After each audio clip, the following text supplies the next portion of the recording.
Saya tetap mengasihimu. Ada sebuah lagu yang termasuk lagu favorit kami ketika masih anak-anak. Kata-katanya berbunyi, biarpun gunung-gunung beranjak dan bukit-bukit pun bergoyang, tapi kasih setiamu tak akan beranjak dariku. Tak akan beranjak, tak akan bergoyang, tak akan beranjak, tak akan bergoyang. Demikianlah firman Tuhan yang mengasihiku. Lagu ini diilhami ayat firman dari Yesaya 54 ayat 10. Dan memang inilah yang kita alami dalam hidup kita, bahwa sangat luar biasa kasih Tuhan bagi kita. Seringkali kita berbuat kesalahan dengan sengaja, namun kasih Tuhan selalu tersedia untuk mengampuni kita. Saat kita mengambil jalan yang salah dan memilih dosa, Tuhan Yesus senantiasa sabar dan menanti kita untuk bertobat. Ketika kita berulang kali membuat keputusan yang salah dan kita berpikir tidak akan ada lagi harapan untuk memperbaiki semuanya, Tuhan tetap menyambut kita dengan tangan terbuka tiap kali kita datang kepadanya, dan Tuhan memberikan kepada kita awal yang baru. Atau ini tertulis dalam 2 Korintus 5 ayat 17. Kasih Tuhan sungguh luar biasa bagi kita.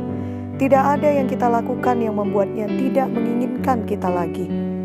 Tuhan Yesus selalu mengasihi kita. Bahkan tidak ada kesalahan kita yang terlalu besar untuk diampuni Tuhan. Kasih setia Tuhan bagi kita adalah untuk selama-lamanya. Ini bisa kita baca di Mazmur 136. Betapa kita sangat bersyukur atas kasih setia Tuhan dalam hidup kita. Saat ini, marilah kita juga belajar untuk mengasihi Tuhan dengan sepenuh hati kita di setiap waktu. Kami pernah mendengar kisah kesaksian mengenai seorang hamba Tuhan yang berkeliling dunia dengan membawa salib untuk menceritakan tentang Tuhan Yesus. Ia berjalan kaki menempuh perjalanan yang jauh di berbagai tempat di bumi ini. Suatu hari ketika ia sedang berjalan di salah satu daerah, angin dingin mulai bertiup dengan kencang. Ia tidak bersiap untuk keadaan itu.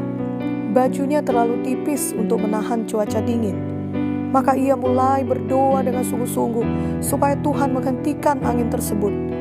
Ia bahkan berdoa mengusirkan semua roh jahat yang hendak menghalangi pelayanannya melalui cuaca buruk.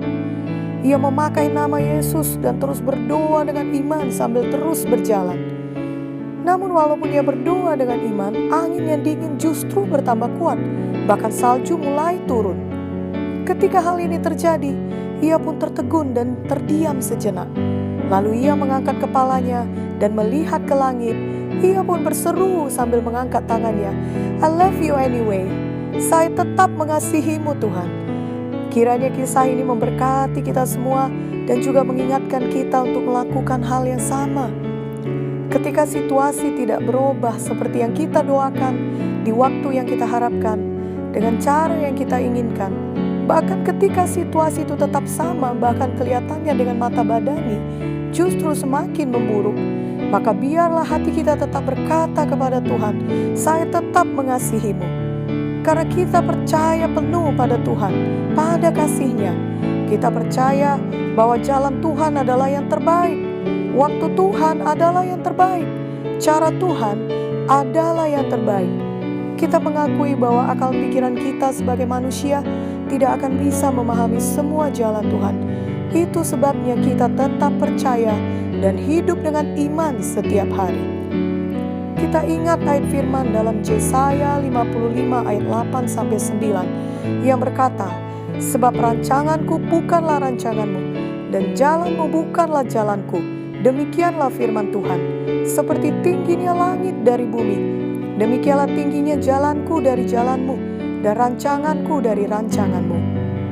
Marilah kita belajar untuk benar-benar mengasihi Tuhan dalam segala situasi, khususnya dalam situasi yang sulit seperti pandemi COVID-19 yang kita hadapi bersama saat ini, di mana banyak aspek kehidupan kita menerima dampak dari pandemi tersebut, Namun biarlah hati kita tetap kita jaga untuk mengingat firman Tuhan, untuk mengingat janji Tuhan, sehingga kita tetap dapat berkata dengan segenap hati, saya tetap mengasihimu Tuhan Yesus.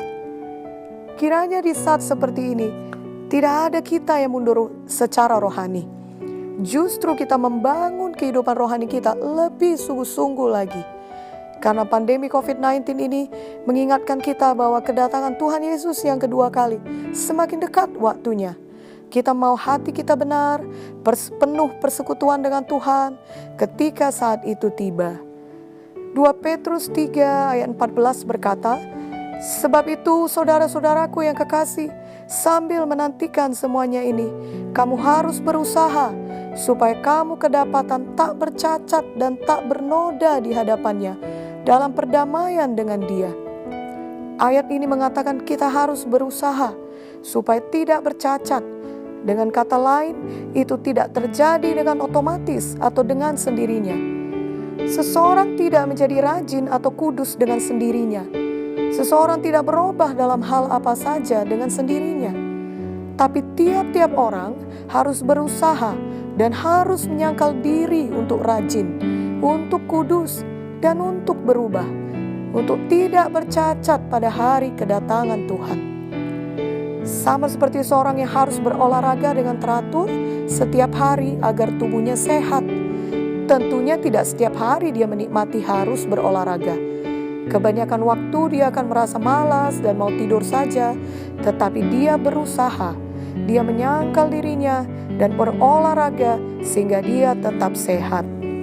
Demikian secara rohani, kita harus berusaha dan harus menyangkal diri untuk berdoa dan untuk membaca firman ketika tubuh atau daging kita lebih suka untuk tidur atau melakukan hal lain.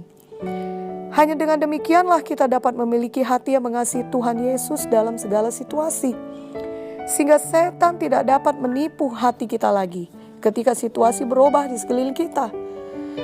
Ada orang yang hatinya berubah ketika situasinya tambah baik. Dia menjadi lupa akan Tuhan dan meninggalkan Tuhan. Ada pula orang yang hatinya berubah ketika situasinya tambah buruk. Dia meragukan Tuhan, bahkan menyalahkan Tuhan dan meninggalkan Tuhan. Janganlah situasi baik atau buruk membuat hati kita berubah terhadap Tuhan Yesus dan meninggalkan Tuhan. Kalahkan tipu daya setan. Mari tetap mengasihi Tuhan dan melayani Tuhan dengan seluruh hati dan hidup kita.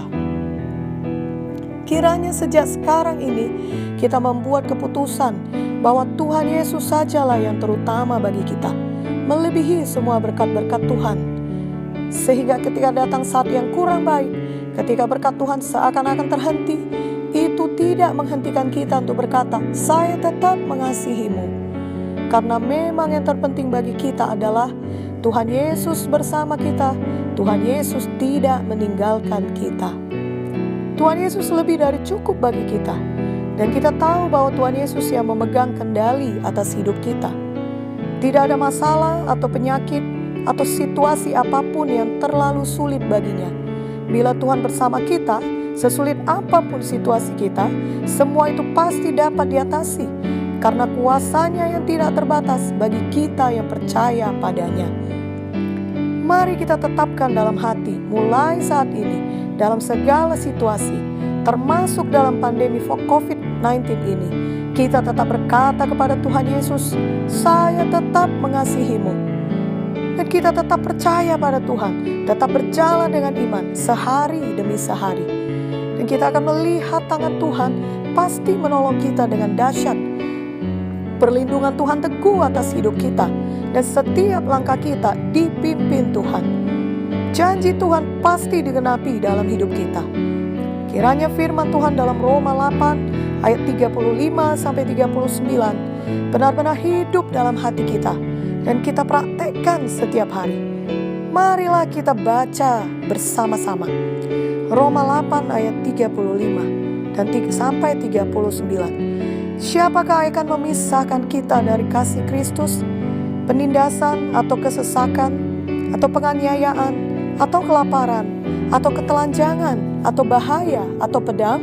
Seperti ada tertulis, Oleh karena Engkau, kami ada dalam bahaya maut sepanjang hari.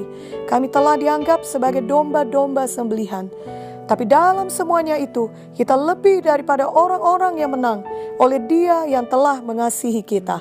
Sebab aku yakin bahwa baik maut maupun hidup, baik malaikat-malaikat maupun pemerintah-pemerintah, baik yang ada sekarang maupun yang akan datang, atau kuasa-kuasa, baik yang di atas maupun yang di bawah, ataupun sesuatu makhluk lain, tidak akan dapat memisahkan kita dari kasih Allah yang ada dalam Kristus Yesus Tuhan kita. Amin dan amin. Biarlah tidak ada yang dapat memisahkan kita dari kasih Allah yang ada dalam Kristus Yesus Tuhan kita.